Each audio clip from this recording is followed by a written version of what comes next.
Just really enjoying drinking out of my new mug. Cheers, Kardi. Cheers. A cup of tea. I can't reach. Can we reach? Clink. Cheers. Cheers. The best cheers is with a cup of tea. I think so. I think so. Second to a... What are you? Are you a... I wonder if I could guess your tipple. I would say you're either a good glass of red or a nice G&T. Well, I don't very often drink. Oh. Bizarrely, I am a bit yeah. teetotal, and if I do drink, I drink spirits.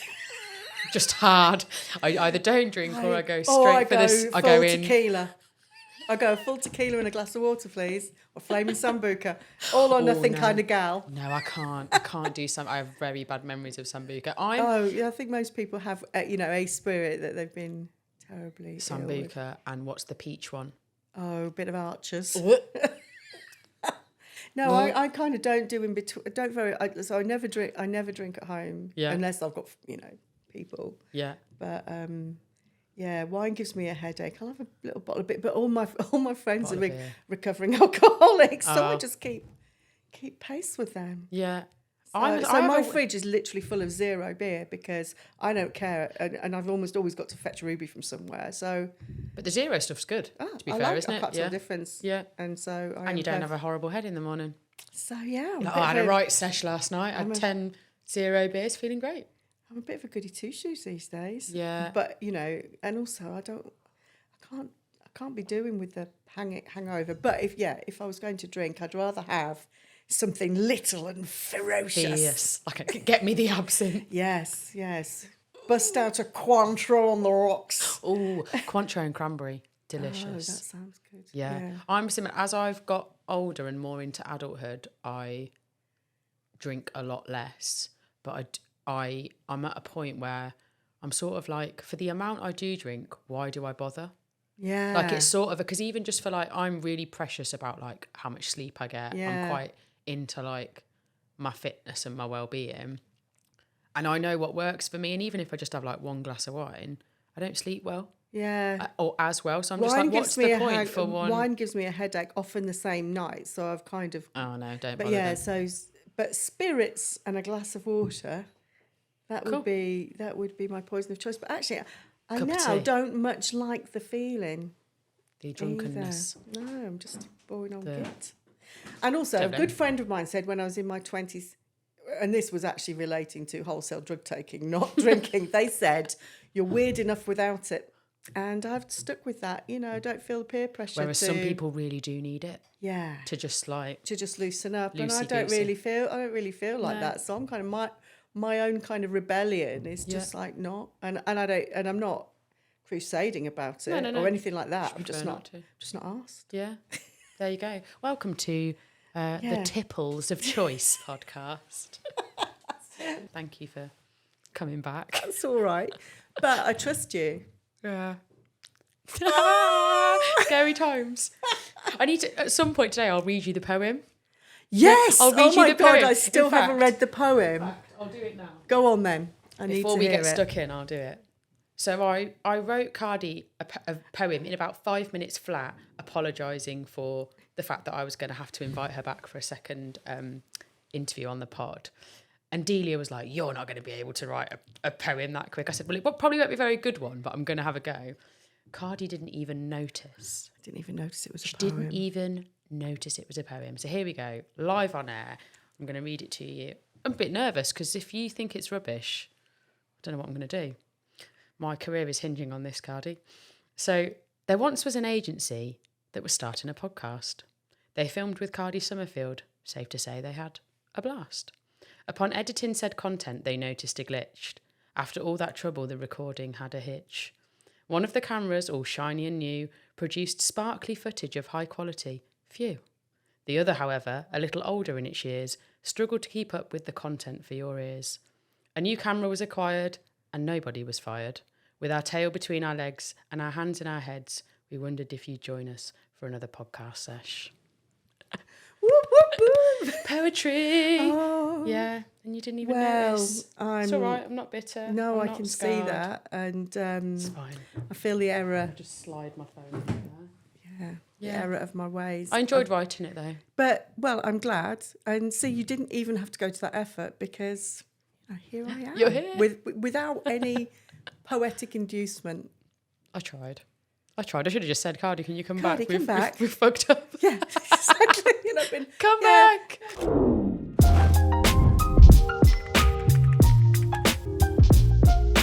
Oh dear. Well, thank you for coming back. So, guys, I've got Kardi Somerfield with me today for today's episode of Creative Juices. And most of you will know Kardi as one of the main lecturers in the marketing department at the university. But Kardi also has another life. I'm like Batman, basically. Yeah, exactly. But with pencils.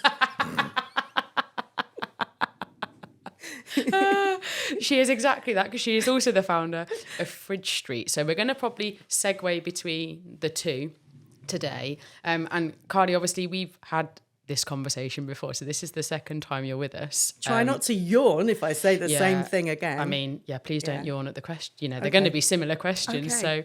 So where we want to really start is the whole premise of this podcast is around, I believe that there is creativity in everyone. And when we started the business, I had like a real, almost like an identity crisis with how I was creative, because my mum was doing all these like wonderful brand projects. And I was like, well, what did I do? My role was really boring. And I remember my mum saying to me, your words fuel how I create the pictures and how I create the imagery. And then it clicked for me that my creativity is in how I use words and how I write and all of those sorts of things. So it just sparked this idea. I want to have conversations with people and see where their creativity comes from. So I suppose the place to start would be, what's your first memory of either yourself being creative or somebody saying to you, oh, Kardi's a really creative child, or like, where does it come from? I think, that idea that creativity is so often associated with the arts, so you're either a dancer or you can draw. And I think that's where I remember it from. So I always drew. I drew. They couldn't keep me in. Drawing and reading. Oh, my God, what a swat. Drawing and reading. Well, what can I say? I grew up in a little village. So drawing and reading were my life. Always loved to draw. And I guess I acquired, a lot of drawing is practice. And I guess the more you do it, and I had a rich imaginative life. And so I was always drawing as a child. But I was thinking about this morning, actually, because the bit that I hadn't quite put two and two together is that both of my parents actually were creative in their own ways.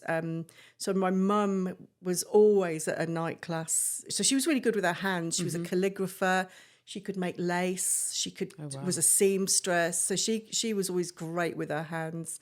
And actually, my dad was a dentist, and he used to do woodworking. So he was also good at making things. Yeah. So I think they were makers. Perhaps not. I hadn't really thought of them that way, because you wouldn't think of them as artists. But we valued making things in our house, and I think that craft has always been with me, and even now, I think it's the actual fashioning something with your bare hands is a lovely thing to be able to do. Yeah. Well, that's how they define creativity, don't they? If you look at all the different definitions, they all sort of stem back to creating something original, whatever original is nowadays, but creating something original with your imagination, like your ideas and what you do. If we're going to Fridge Street first, what you do with Fridge Street is very physically creative, I would say, and there's a product at the end of it. We've got these mugs that you've illustrated for us, and you've got the textiles and all of those sorts of things.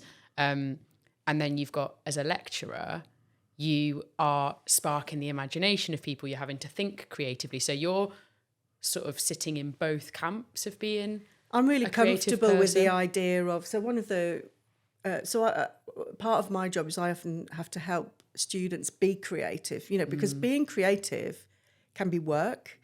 So if you are in a role where you have to turn up at 9:00 in the morning and be creative for a living, that's challenging. And sometimes you need some techniques to help you do that. But quite often creativity is the synthesis of two ideas, putting two opposing concepts together and coming up with something new. But it could be, it could be a product, it could be a way of doing something. Yeah. And I think that, some people I do feel like it's something that you can practice, just the idea that you can do something different or make something different can just be in every kind of context, I think.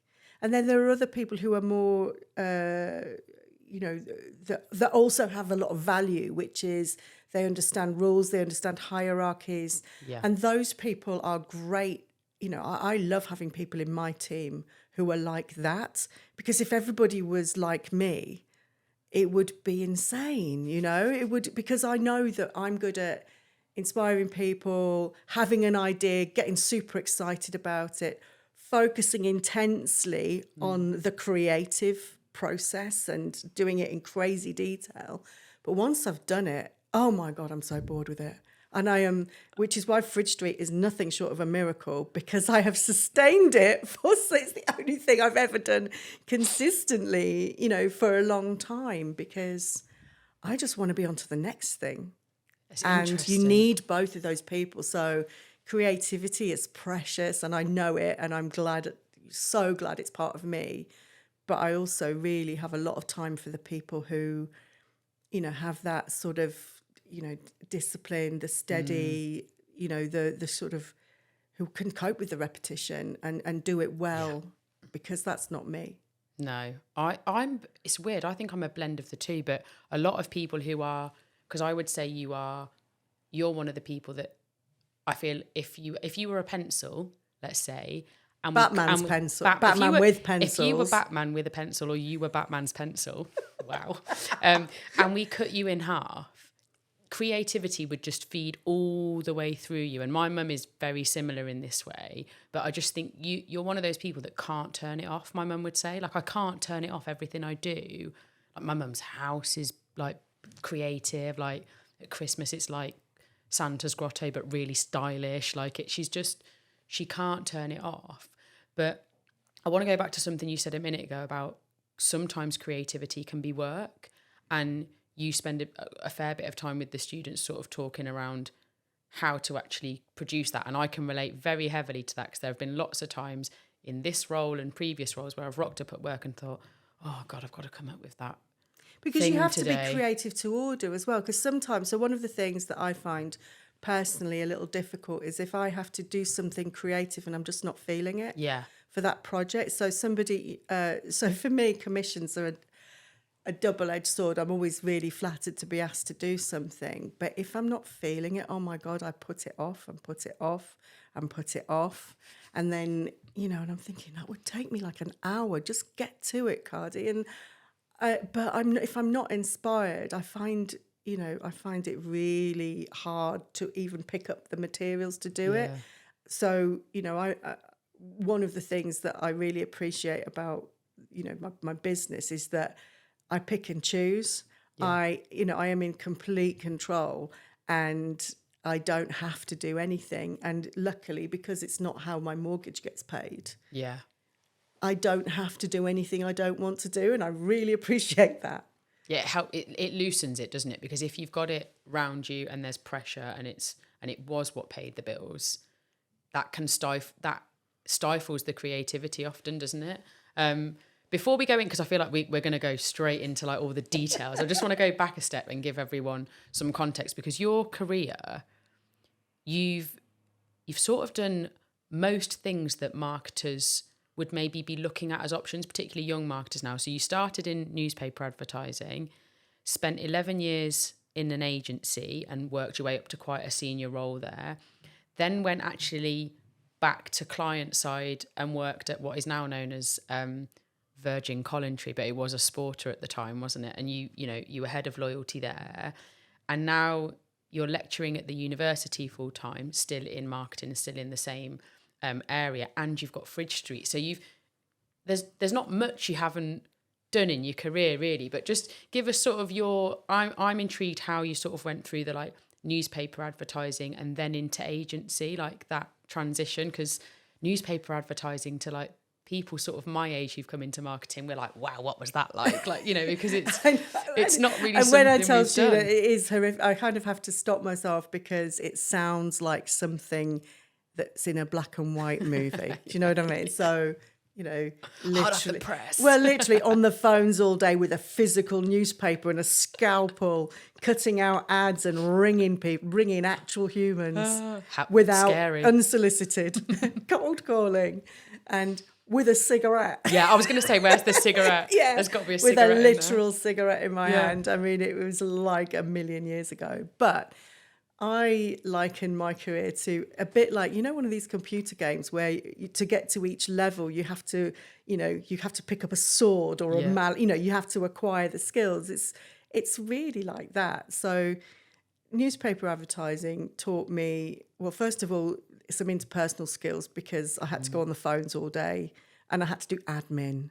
You missed out the bit that was even before that, which was opening post at Barclaycard. Yes. Oh, my goodness. So, just being able to turn up into an office environment and do your job, follow instructions. There are some hygiene factors that you just need to be able to do your work well, quickly and accurately. Yeah. Is your kind of baseline stuff. Yeah. But because I could talk to people, and also because I was working a bit with print, my next job actually was working in a printers in the marketing department, but literally the lowest of the low in the marketing department. But because I understood more about print, that was what got me the job in agency, because they actually wanted somebody to buy print. Right. So it's like literally because I could tell one end of a proof from another, that skill got me the job in marketing. And then finally, people often ask, is it worth getting a qualification, especially if you find you have to work your way up again. But it was once I got into the agency that having an education paid off, because as I got more and more senior, it meant that some of the sort of more strategic skills that I'd acquired started to be useful. Yeah. They weren't at the start, to Yeah. be honest, but once I got a bit more senior, it meant that, I was able to communicate in a way that, required, perhaps a bit more fluency or... and then it was just learning on the job. I mean, I really, really loved working in an agency. I mean, at the time, it was really... I was in quite an operational bit of the agency. I mean, it wasn't very glamorous, but there were bits that were. Yeah. So most of the time I'd be looking at spreadsheets and, briefing various people. But, and then once in a while we'd be dining out at the Grove, or we'd be, at the Ivy, entertaining clients. So there were these little, and there was travel, because I really, really wanted to travel. So I've never really just had one thing that I wanted to do. Yeah. I was a linguist at university, so I just wanted to travel. And actually, once I got a little bit more senior, I spent a lot of time in the States and got out to Singapore. And, I've been able to do some of those cool things. Yeah. You were talking about your time in the agency and how, your career has really been about developing the skills and then moving into a role where you've been able to use those skills. One thing I find quite interesting about you is you're very much a blend of academia and creativity, and that sort of, the two can be perceived as quite opposite, can't they? Because academia comes with like more regime and more like structure and all of these things, and creativity to most people would be seen as more of a free, open mind. I don't know. Do you know what I'm trying to say here? I think they're two. Kind of. I think I struggled a little bit when I first started in academia. So as soon as I felt like I knew something, I remembered that I really enjoyed having guest lecturers when I was at uni. So I thought, time to give back. I know you've had this experience recently, haven't you? So it is, it is quite a nice thing to go back in. And then actually it was really fortuitous, because the job I had at the time just had a real big restructure. The CEO left. There was a big, boardroom coup. And at the time, I had been headhunted out of maternity leave to go and do that job. So I had really nice terms. I had very flexible working back when it wasn't very fashionable. Because I had very young children, and that was really important to make it all work.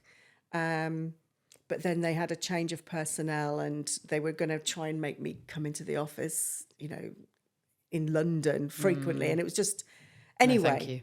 it was a big no for me. So I left that job and very fortunately sort of walked straight into a job at the university, but full of what I felt I might be able to offer as a practitioner.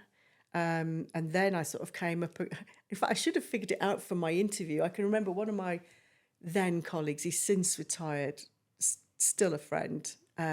He asked me to define marketing. I had no idea. I didn't have a definition for marketing up my sleeve. Of course, I've never had to. I just did it. I didn't know. I totally get what you mean. So a lot of those early years were me kind of going, okay, I get that this is what we teach, but you do know that nobody does it like that, don't you? But actually now I've grown up a bit. No, I now understand the connection, because actually frameworks are helpful. You need to know what the rules are so you know whether you're breaking them. And also I think I've been able to use my own influence to develop the curriculum in a way. I'm really, really keen on people being able to finish a degree, being able to do the job, or at least a decent part of the job, because otherwise I just think that's fraudulent. I think, you shouldn't do a degree in marketing and not be able to do the sorts of things that an entry-level marketer should be able to do. I'm really passionate about that. Thank you. It's really helpful important, though, isn't it? Yeah. And not everybody cares about that. I care about it deeply. Yeah. Because otherwise you're doing a disservice. And I think, sometimes when people, aren't sure of the value of a university, of doing stuff at university, I think they need to really ask what's being taught, because you absolutely can do get through university just learning theory, but I don't do it that way. No, you don't. And that's the joy of it, because I love experiential teaching, and that's kind of the main thing that I do. And it's just, it's just a more fun way to, I'm not bored, they're not bored. Yeah. We're making something. Oh, that's, but we've still got the outcomes. It's got some guide rails on. We're not just making stuff up as we go along, even if it sometimes looks that way.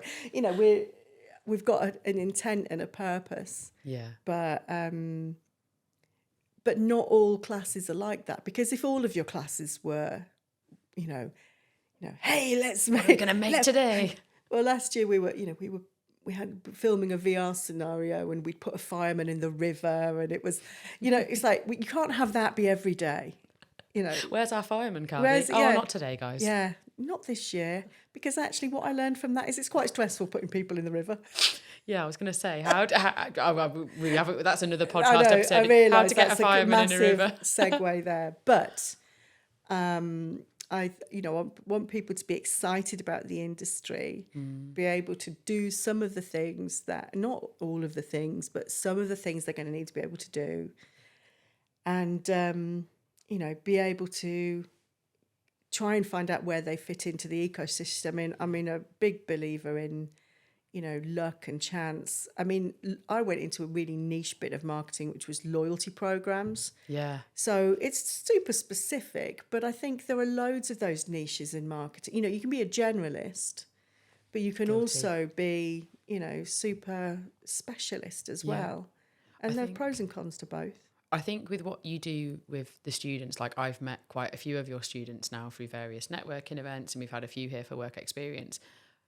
They really thrive on the way that you teach. And there'll always be some students that actually really like just the theoretical side and to study in that way. Everybody's different, right? But those that I have met, they adore you. Like they're like, yeah, Kardi, like you have a real like fan base in your students, which I just don't remember having that of my lecturers. And it's not, it's I think it's a really great thing, because university and then currently the world of work it's a scary place. Like when you come out of university and then it's like, right, got to go get a job. I do think you're giving them snippets of reality as they go through, because we've had a couple of them come in here and they can do the job. They can, like, they are ready. And that's when they've been like halfway through their degree. So as someone who's employing those kind of people, thank you for teaching them that way, because it absolutely works. And I always say to you, I'm just a bit envious that you never taught me, like, because I didn't get that teaching experience. But I think this is where, it's not just me, there are loads of us. Yeah. And it's one of the reasons, I mean, as you, like any career, there are ways to, get advancement. And, one of the ways I could go with my career now is to go more of a managerial route. But I just don't want to stop. I want to be in the classroom. I've done managing people. When I worked in marketing, I had a big team, and I've done that. And I am here because I want to be a teacher. I love spending time with people right at the start of their career. It's so rewarding and annoying and frustrating and brilliant. it's a roller coaster. Job. It is. Well, it's just the best job. But also, some young people today are dealing with some really heavy stuff. Yeah. So there's the pastoral side of the job. It is just very multifaceted. So I feel extremely fortunate to be doing it.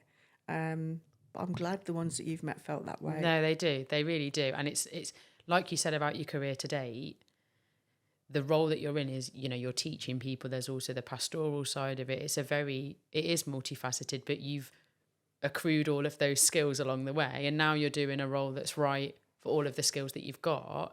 And then back in, 2018 I've got here, Fridge Street was born, not out of a fridge, but was born. And for those who don't know Fridge Street, and if you're from Northampton or you live in Northampton and you don't know Fridge Street, shame on you. Where have you been? You're about to learn. Batman herself is going to tell you all about it. But yeah, just tell us about what Fridge Street is and how did it, you're lecturing at the time. Yeah, you're fully, can't speak. You are in full-term employment with the uni. Yeah. Where did Fridge Street come from? As I said, I've always loved drawing and painting, and but never did anything consistently. So I would sometimes I'd do night classes. I think that was helpful. So I'd go along, learn a bit of make stuff, and then I would also get into obsession. So I am a little bit obsessive. So I went through painting dog oil paints. Like I was painting dogs, and I was painting dogs every day. Just like obsessively come home from work, whip out a canvas. I am going to paint dogs. And that's what I do. There was the mushroom year. Whoa, talk to me. Foraging and painting. So I am I'm capable of quite obsessive creativity like that. Yeah. So I sometimes, and then I would get bored and never paint. I have not painted a mushroom since. It has been 3 years and 5 days since I painted my last mushroom. So, digressing slightly. No, I love it. There was the dog year, the mushroom year. Now we're in buildings. So, I was always really rubbish at buildings. So I steered clear of buildings, funnily enough. Okay. But I have Twitter to thank for what happened next, because in August, which is holiday time for teachers like me, there was this thing on Twitter which was Drawing August, and the idea is that you do a drawing every day and you post it on Twitter and people are lovely.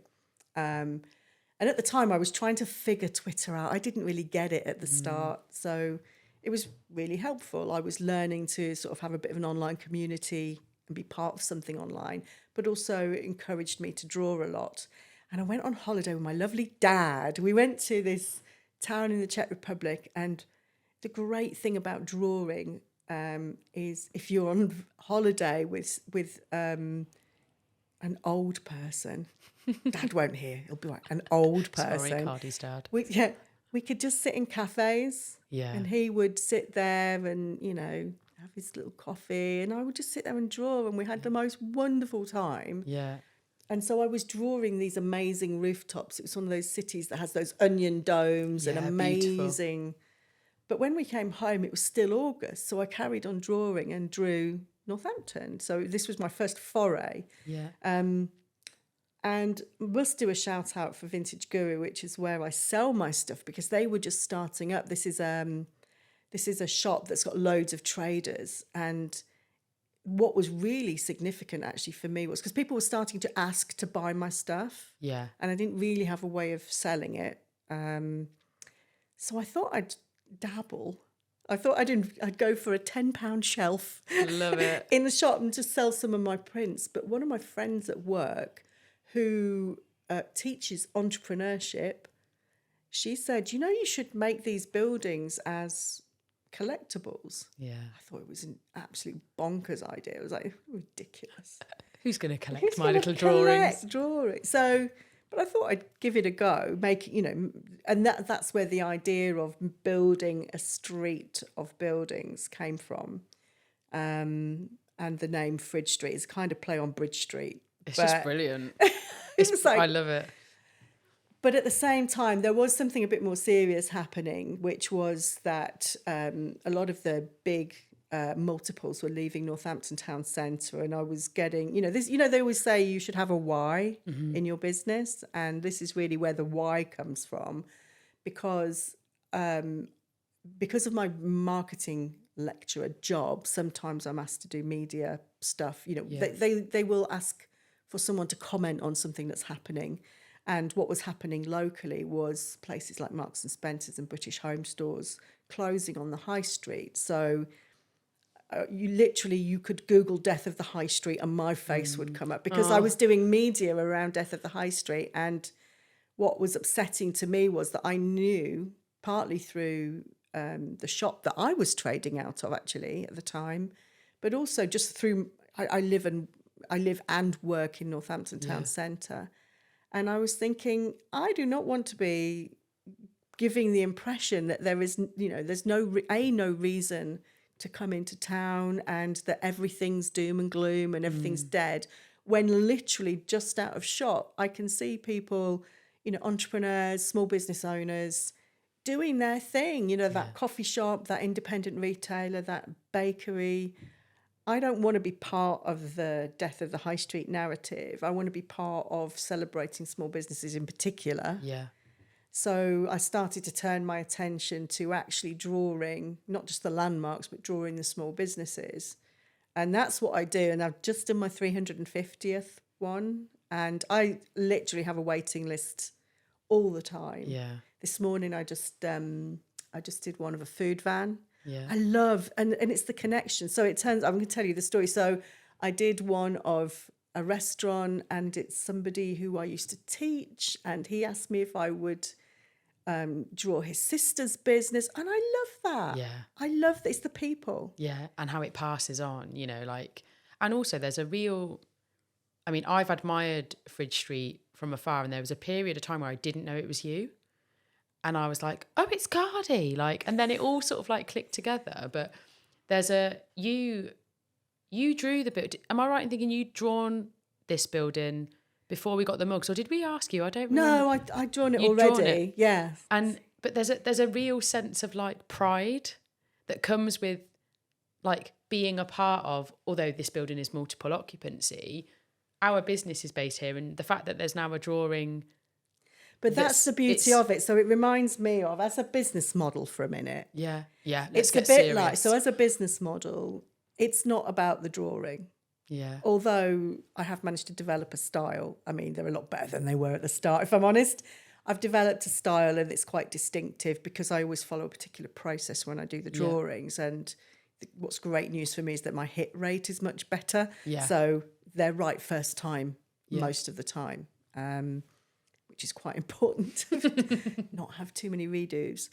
But it's a bit like for anybody who's ever had a child at school and has had a school photograph, that when the school photographer comes in, that package of photographs is going to be extortionately expensive, more expensive, and you could take a photo with your phone, but there's a picture of your little darling and you have to buy at least one school photograph, don't you? Yeah. So I do think there is something that, when it's somewhere that's yours, you go, there's a personal connection, and I maintain that every place has someone that loves it. Absolutely. And usually loads of people. What's really nice, I love it when I can see the connections. So I drew a butcher's shop last week, and I was at my friend's house at the weekend, and she said, "Oh, you drew she's a teacher, and it was someone that she works with. It was her butcher's shop." And she said she thinks you know her because you put her name. You said thank you in the packaging. Yeah. So she assumed that I knew the relation. I didn't. I always say thank you. I always say thank you in the packaging. But it sort of makes me feel really rooted in the people here and the places. So when, as a business concept, any town could have a Fridge Street, but I could only do it here because this is where I live and this is where my people are. Yeah. I love it. I love it's businesses happen for all sorts of different reasons. And your business has just got so much heart. Like it's a business for Northampton. Like you can feel that when you look at the drawings and when you speak to you, and you started with the fridge magnets, is that right? And now there's a whole range of things. Yeah, so now I do. There's quite a few textiles. So there's a kind of, it's quite funny because I can remember quite early on somebody said, "You're acting like Northampton is somewhere tourists might go," and they were laughing. But actually, people do care about places, and we have lots of beautiful buildings and places that are cool and people that are cool. So, yes, we can have a tea towel of our pubs. Yes, we can have, a mug with our landmarks on. Yeah. So I produce merch for some of those kind of classic gift shop type products. But now I've just recently actually started just giving people licensing the image so that people can do what they want with it. That's nice, yeah. Because actually I don't make very much money out of actually making the product. I might make a little bit of margin, but it's kind of more work than it pays me. Yeah. So actually it's quite nice what people then go and do with it. So just recently, I've had an optometrist went and put it on a spectacles cleaning cloth, I love that. And another company used it on their business cards. Yeah. So run free, my little drawings, because I love seeing what people do with it. I'm not precious about it, and even there are other people drawing Northampton. Of course, there are, and people go, "Isn't that a bit like you're right?" I don't care. We're all talking about this place. That's what matters. Yeah. You said there's a quote, because I actually really did my research ahead of the pod, but you said anyone who thinks that nothing happens in Northampton just needs to look at this. I'm not sure what you were referencing at the time. There's so much going on. It's a really cool town. It is. And it is. I agree. I'm not from Northampton. I'm from Coventry. Well, I'm from Yorkshire, so I'm not local either. Yeah. So this is not a kind of handed down from generation to generation sense of it. And I just think that, when people sort of say, "Oh, would you ever want to live by the seaside?" And I think no, partly because of people, but I actually think the feeling of this place, I like that it's not twee. It's got some rough edges, and I am perfectly comfortable with that. Yeah. And but it's got history, it's got, and my dad once said, when I first started drawing, he said, "Is Northampton really as colourful as you make it look?" Because I crank the saturation up on my images. And I say, well, you can choose. I think I have literal rose-tinted contact lenses because to me it is. Yeah. You can choose to look at the litter if you want to look at the litter, and some people do a great job of drawing our attention to the litter. That's not my job. I'm going to show you the beautiful building. Yeah. And that cool business that's in it as well. Yeah, I love it.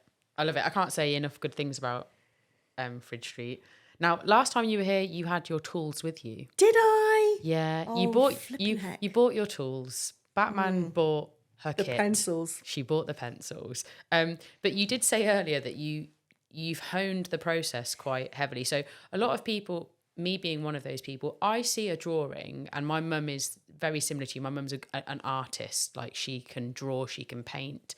And I watch what she does and I just go, how did you do that? Like if I tried to replicate, it would be terrible. Maybe I'll do that one day just for fun. Well, do you know this? I think I've done some stuff with schools actually, where I've literally filmed the process, so the school kids can replicate it. Yeah. And there is a look, and so what I do is, so first of all, there's a very particular view I always take. So I always draw dead straight, the building's dead straight on, so that I'm not dealing with any wacky angles. Yeah. And I also draw from my phone. So the benefit of that is I'm drawing a really small picture. Mm-hmm. So it means it reduces any detail to a blur. Gosh. Yeah, if I could actually see what I was doing, it would be a nightmare. Tactics. But it just reduces it gets rid of any superfluous detail. And and I always draw the same shape because it has to be a magnet. So occasionally I'll get a building that really doesn't suit portrait. That's a little trickier, because then I will usually then draw it landscape and then take a slice to be the portrait version of it. So I did the church in Abington Park last week, and that's just not going to ever be a portrait image. So I draw it in pencil to get my lines, and then I draw it in pen, then I paint it, then I photograph it, and then I finish it in Photoshop. And the reason I do that is you can't muck about with people's logos. I used to try and draw them, but at that scale, it was, you don't want to make a hash of lettering. Excuse me, the T's a bit wonky on the card. No, it's just not pleasing. So I will normally then use either, if I can find the logo, for example, on the internet, on the company's page, or I'll take a photograph and I will take the logo and apply it to it, because just it matters. Yeah.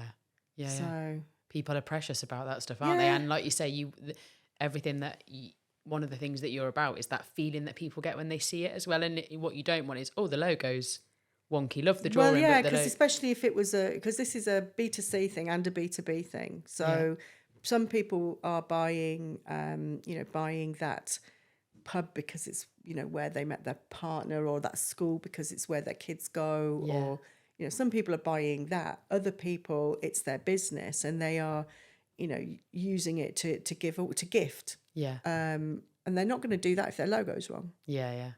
Because that's where the marketer kicks in, yeah, right? Yeah, you can't do it. So, sometimes I go out and photograph. Oftentimes I will use, Google Street View.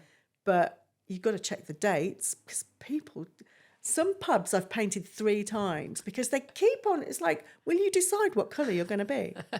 The pomfret just round the corner, it was white. Then it was grey. Now it's white again. I am flip-flopping like crazy. I mean, luckily. Yeah. Photoshop. Yeah. Thank the Lord. Thank the Lord. And sometimes I like to think I have a hand in that. It's like, it was a bit scruffy, wasn't it? Not the pomfret, I hasten to add. But, sometimes I go, I see you've had work done. Is that a reflection? Was it because I drew it and I had to put some of the letters back on your signage for you? Because I will normally, like, I did a hairdresser's that was right behind a bus stop. So, I magic away the bus stop. Yeah. With the magic tools that we have. One guy did ask me to draw his house, and he sent me the picture, and it had a gigantic tree covering 2/3 of the house. And I was a little bit like, how... Do you want a picture of a tree?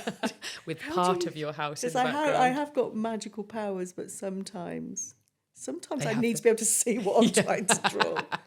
It's amazing what people will ask, I imagine, though, as well, because I think... I've only been defeated once. So the only building that is too ugly to draw is Western Favell Police Station.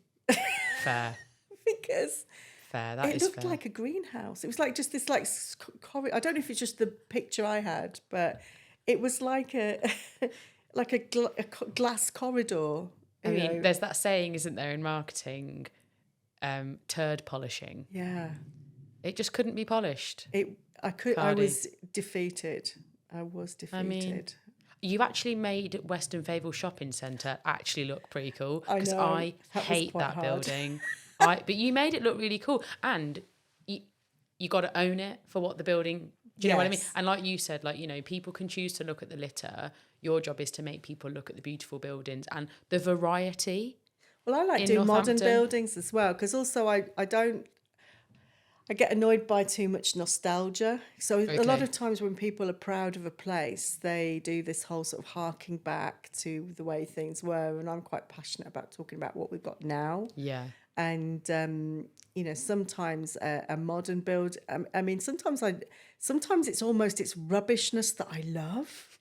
So one of my favourite drawings that I bet nobody's ever bought, and I don't even care, is the Budgerigar Society. I don't even know where that is. You don't know where the Budgerigar Society is? No. I didn't even know that was a thing. Yeah, well, exactly. And it's headquartered right here, I'm telling you. What do they do in there? It's probably best that we don't know, Kardi. I don't know. I think we ask few questions about this. Yeah. Don't pry too much. What goes on in the Budgerigar Society stays there. In the Budgerigar Society. Yeah, I mean, I don't know how you segue from the Budgerigar Society, but I hope they're having a great time. Yeah. And I hope if someone they has want magnets, you know, they should call me. Yeah, they should, because they're not going to get them anywhere else, are they? They're really not. That could be worth a lot of money in time, because nobody else. £6-8 easy. Maybe a tenner. Yeah. Which, you know. But I like it because, I mean, literally it's a sign, a square building and a sort of, you know, one of those garage roller shutter doors. Yeah. But it amuses me and I'm the boss. Yeah, you are. You can draw what you like. I can draw what the hell I like. You can draw what you like. And you can use whatever you like to draw your pictures, obviously. And I know you take your materials very seriously, and in all seriousness, lots of creative people do. So whether you're a musician, you know, the instruments you use are your pride and joy. I'm a copywriter, and my keyboard is one of the most important things in my life, because it has to feel nice, it has to sound nice. Me and George, who's filming all of this, were having a keyboard chat the other day. So we've all got our tools, right? But for you, you know, you've got your pencils. But when you brought them in, they're not just any pencils, Kardi, are they? Well, my pencils, it's my brush. I used to have, right, do you want to prepare? Hold on tight. I'm holding on. Because you're about to be bored rigid by me talking about pens. So I used to use a water-soluble pen, which would bleed a little bit when I applied my watercolour paint. And I quite liked the effect. Then after a while, I thought, this is quite messy. It would be a lot easier if it wasn't water. So I switched. This was a big moment. I switched to a whatever the opposite of water soluble is. Water safe pen. Yeah, water safe. We'll go with that. So yeah, that was a huge moment. I had to transfer over to the pen that did not bleed with the pen. Anyway, I hope you're listening, people. The technicalities are important here. But my paints are so delicious. They are these Japanese watercolour paints that I adore. And, the colours are so bright and vibrant. They're just Yeah, I think delicious. I remember you saying, like, you could eat them. Yeah, they're so good. So good. Really I mean, I can't really imagine wanting to eat paint.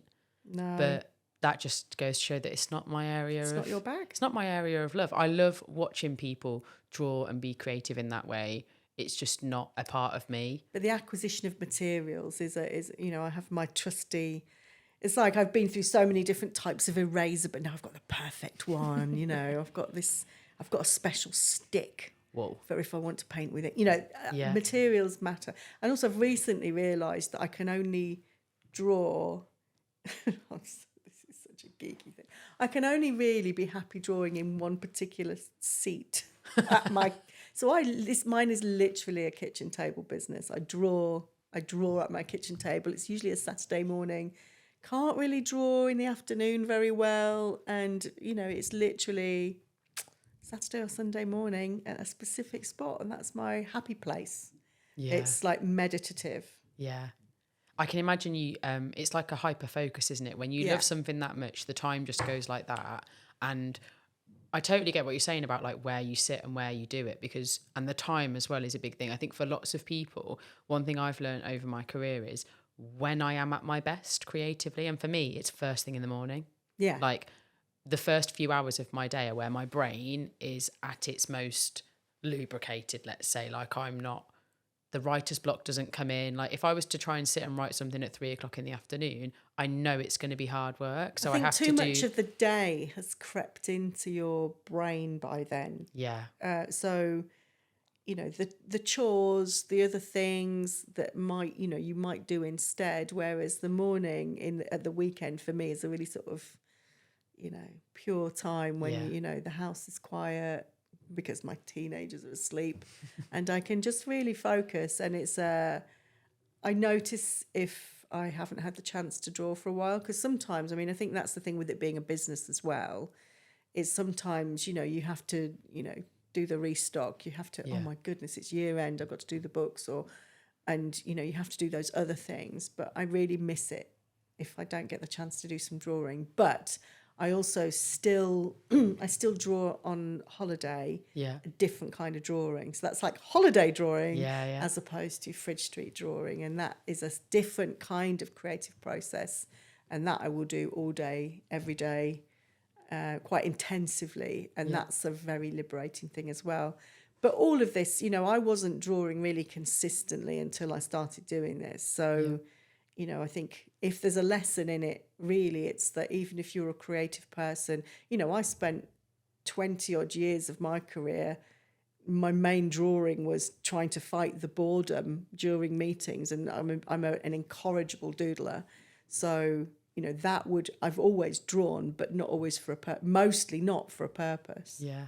So what's happened more recently is that, and it's quite strange. I mean, you know, presumably part of the reason you wanted to talk to me was because it was about creativity. Yeah. So I suppose the strangest thing and the most lovely thing really is that part of my identity as a creative, inverted commas, had, you know, now that is a kind of a part of my identity to the world, whereas it never has been before. It's always been a part of me. Yeah. But it wasn't manifesting itself on anyone else's consciousness. Yeah. So, you know, I think it just goes to show that we've perhaps all got some degree of creativity lurking. It's just you're not always exercising it. Yeah, massively. And I think one of the things I was going to ask you actually was, you've answered sort of in some of the things you've already said, but for young people who have got that creativity in them, let's say, and it's maybe not coming out, what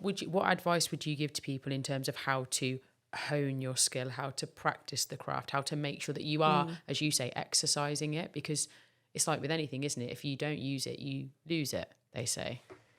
I mean, I'm quite a big advocate of doing some sort of structured thing. So I know that when my career was at its busiest, I found it almost impossible to be able to think of something to do.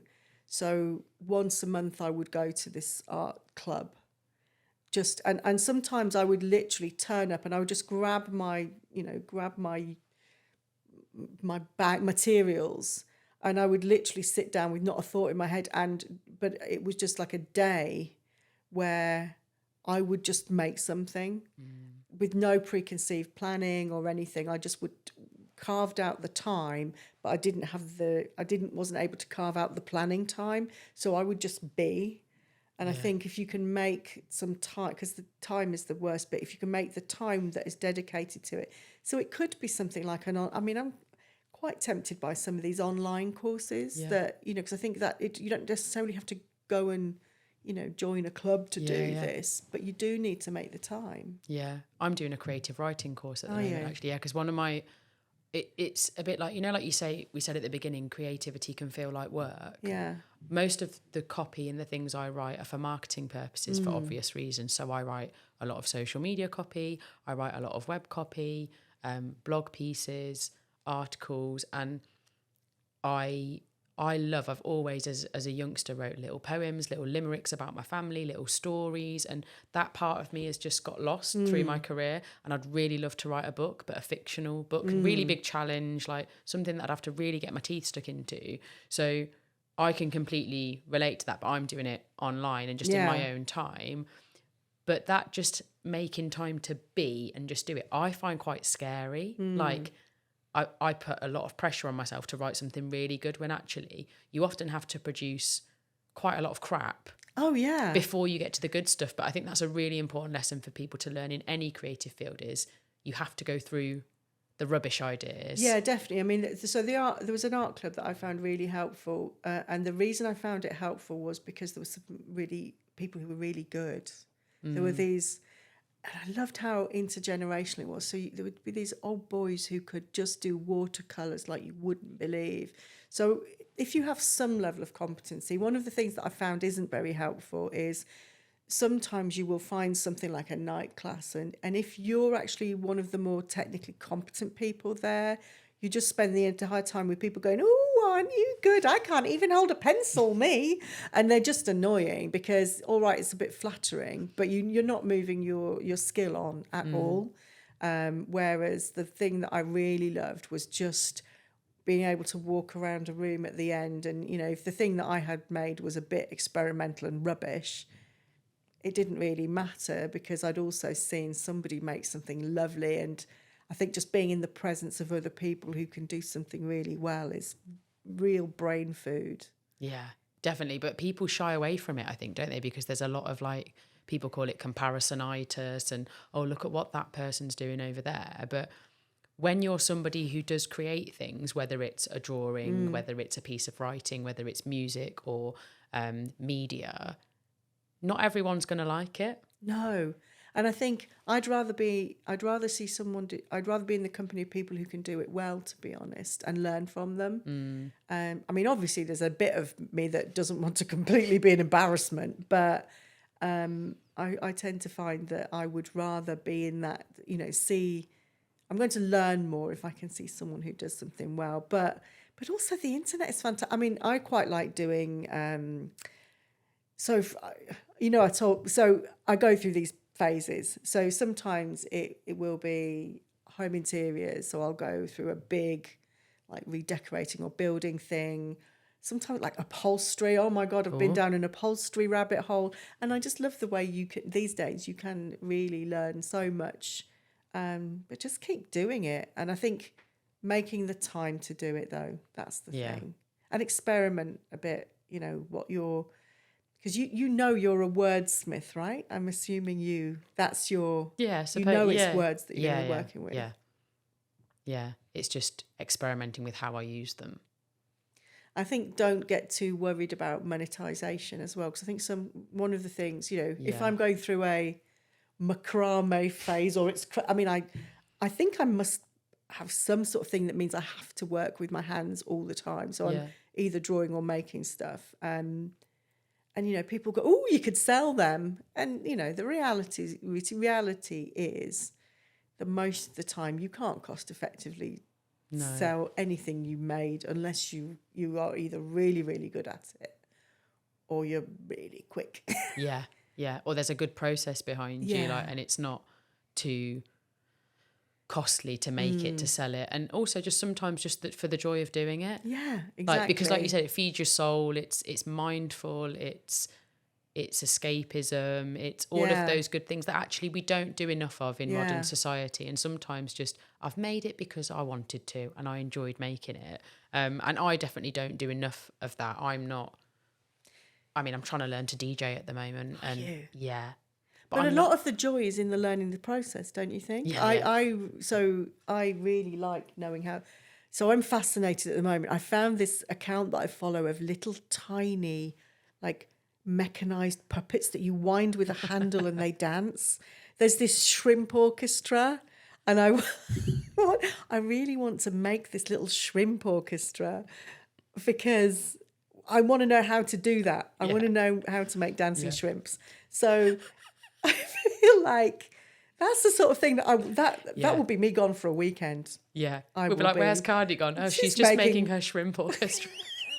But it's because you found the actual content interesting. And then because your brain, you said about your parents were both very good at working with their hands. So that's obviously filtered down into who you are as a person. I think it's that I want to know how to do it. So, and actually I found that's what was really useful. Sort of going back to the early career stuff, I've always wanted to know how the printing press puts the ink down. Or, you know, why is that paper different to that stock? You know, and I think that knowing, taking an interest in how things happen is perhaps the catalyst for all of it. The sort of, why does it matter whether the pen is water soluble or not water soluble? I'm back there. She's back back there with the pen, just to make the editing really fun. Have fun, You George. thought you were going to cut that bit. Well, I'm going to keep on referring to it. But no, the whole idea of how things work interests me. Yeah. And it's a lot of it's just about being curious, isn't it? Say. And also being able to focus on the world we live in. There are lots of things competing for our attention. And, I am perfectly happy for the thing that's capturing my attention right now to be a shrimp orchestra. Because frankly, it's easier than thinking about all the horrible things that there are to think about instead. You really do just have to, if you find something to escape into, you run with that shrimp orchestra, Kardi. I look forward to seeing it in fruition. I'm now feeling, I've got a running joke with a friend of mine, whereas I was trying to think of a creative way of gifting Reading Festival tickets to my daughter. Okay. And I had planned to do it in a festival diorama. Rather than just go, here are the tickets. Rather than just going, obviously, and this occurred to me on Christmas Eve, of course. So it's like, right, quick, we need a shoebox. Reader, I did not make a diorama of Reading Festival. Just to clarify, overnight. Just to clarify, but so now the running joke is that, we could make a diorama of it. I feel like, so a lot of it is actually just not taking things, I hate that phrase, don't take yourself too seriously, because what does that even mean? But I like play. Yeah. And I'm quite silly. You're a playful character. You're a curious cat with a playful character. I'm just quite silly, and that helps. Yeah. Keep being silly, Kardi. Yeah. Just got to keep doing it.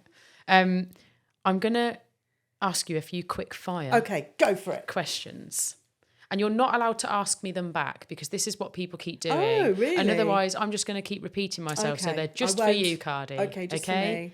So if you could invite, let's say, 2 or 3 creatives, past or present, to a dinner party, who would they be? Well, you'd have to bring Salvador Dali, because he'd probably bring like an anteater on a string with him, wouldn't he? Probably. Who else? There's an artist I really like, and now I can't remember her name. I can only see her pictures. Chiara Bautista. Beautiful name. So she paints these beautiful images, and if I had a tattoo, and I'm not a fan of a tattoo, it would be her work. Love it. Really. So I don't actually know anything about her, but her pictures are so beautiful.